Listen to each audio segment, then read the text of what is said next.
ঠিক আমাদের তেমন হবে শৈশবকাল। সেই সময় আমাদের দেখুন কোনো তেজ থাকে না, আমরা খেলাধুলা করতে করতে আমাদের দিন অতিবাহিত হয়। দুপুরের সময় যখন সূর্য থাকে মাথার উপরে, মধ্যাহ্নকাল, সেই সময় সূর্যের তেজটা দেখেছেন বাবা? প্রচন্ড তেজ। হ্যাঁ, দুপুরে রৌদ্রে আমরা বাইরে বার হতে পারি না ভালো করে। ঠিক তেমন মানুষের জীবনে হলো যৌবনকাল। এই যৌবনকালে আমাদের তখন অনেক ক্ষমতা বাবা। কিসের হরি? হরির বল আমাদের কাজে লাগে না।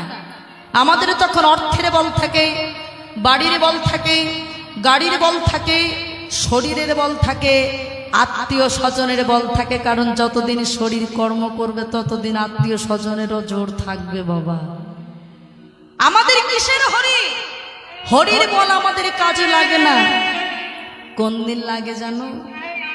যেদিন আমরা আর চলতে পারি না, যেদিন নেমে আসে সন্ধ্যাকাল, মানে বার্ধক্য।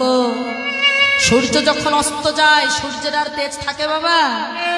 ঠিক তেমন বার্ধক্য সময় ভালো করে হাত দিয়ে লাঠিটা ধরতে পারি না, পা দিয়ে পথ চলতে পারি না।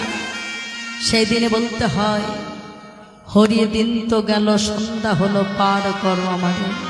হ্যাঁ, বলে কিসের এই দেহ? এই দেহে একদিন এই মাটির দেহ তো মাটিতেই যাবে বাবা, তাই না? একটা গান আছে না, এ দেহ তোর পচা দেহ